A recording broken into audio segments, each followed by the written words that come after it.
जय हिंद साथियों। यह सच्चाई है कि आप दोस्त बदल सकते हैं मगर अपना पड़ोसी नहीं, और अगर पड़ोसी पाकिस्तान जैसा हो तो उसे ठीक करने के लिए कठोर दंड देना हमारा पहला कर्तव्य है। आज भारत सिर्फ पाकिस्तान नहीं बल्कि क्रूरता, बर्बरता और आतंकी मानसिकता के खिलाफ एक जंग लड़ रहा है। हमारी सेना जिस अद्भुत वीरता और शौर्य से लड़ रही है उससे साफ है कि इस बार आतंकवाद का खात्मा होकर रहेगा।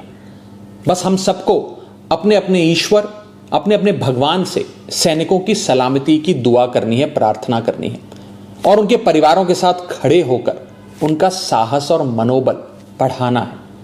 जिन परिवारों से निकलकर कर्नल सोफिया कुरैशी और विंग कमांडर व्योमिका सिंह जैसी बेटियां तिरंगे की शान संभाल रही हैं, जिन परिवारों के बेटे सरहद पर दुश्मन का मुकाबला कर रहे हैं, उन परिवारों के साथ चट्टान की तरह खड़ा होना है।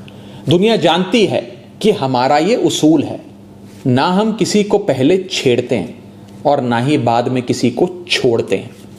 22 अप्रैल को पहलगाम में पाकिस्तानी आतंकियों ने जिस कायरता और क्रूरता से हमारे निहत्थे लोगों की हत्या की थी, वो मानवता के इतिहास पर एक कलंक की तरह है।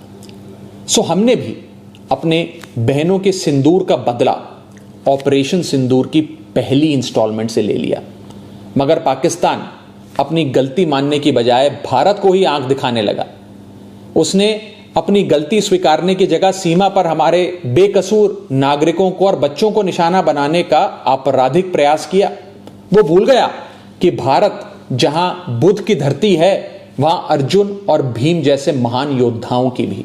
भारत अगर गांधी का वंशज है तो भगत सिंह और चंद्रशेखर आजाद जैसे वीरों का भी। और इसलिए अब भारत की तीनों सेनाएं पूरी ताकत से बता रही हैं कि भारत पाकिस्तान का बाप है और बाप बाप होता है। हमारी मिसाइलें, हमारे विमान पाकिस्तान की छाती पर गरज रहे हैं।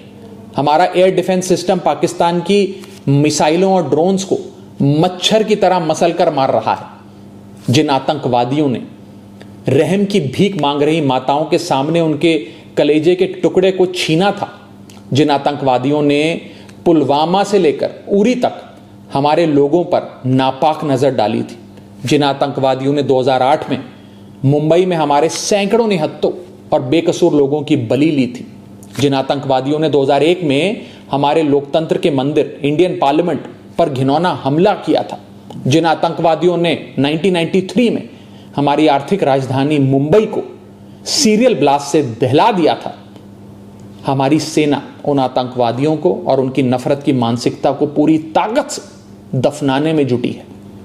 बस हम सबको आपस में एक रहना है। मुसीबत में देश की कमजोरी नहीं बल्कि ताकत बनना है।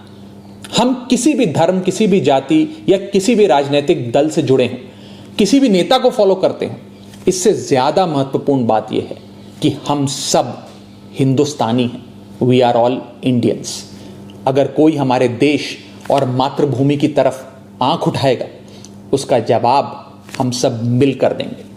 हमारी आर्मी, नेवी और एयरफोर्स पाकिस्तान को फिर से याद दिला रहे हैं कि ऐसे ही 1971 में उसको धूल चटाई थी, ऐसे ही पाकिस्तान के 90,000 से अधिक सैनिकों को घुटनों पर लाकर भारत ने नया बांग्लादेश बनाया था। ऐसे ही 1984 में सियाचिन में जब भारत के सैनिकों ने पाकिस्तान के कायरों को दौड़ाया था, ऐसे ही 1999 में कारगिल में हमारी सेना ने पाक के सारे नापाक इरादों को मिट्टी में मिलाया था।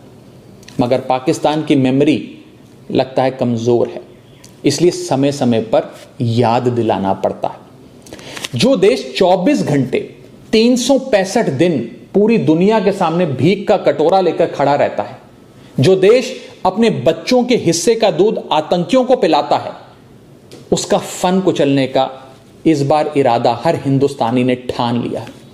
अब की बार पाकिस्तान को सुधार कर रहेंगे। भारत पाकिस्तान को चुनौती और चेतावनी दे रहा है कि सुधर जाओ, वरना अब काशी से लेकर इस्लामाबाद तक बहेगी गंगा, रावलपिंडी में लहराएगा भारत का तिरंगा। जय हिंद।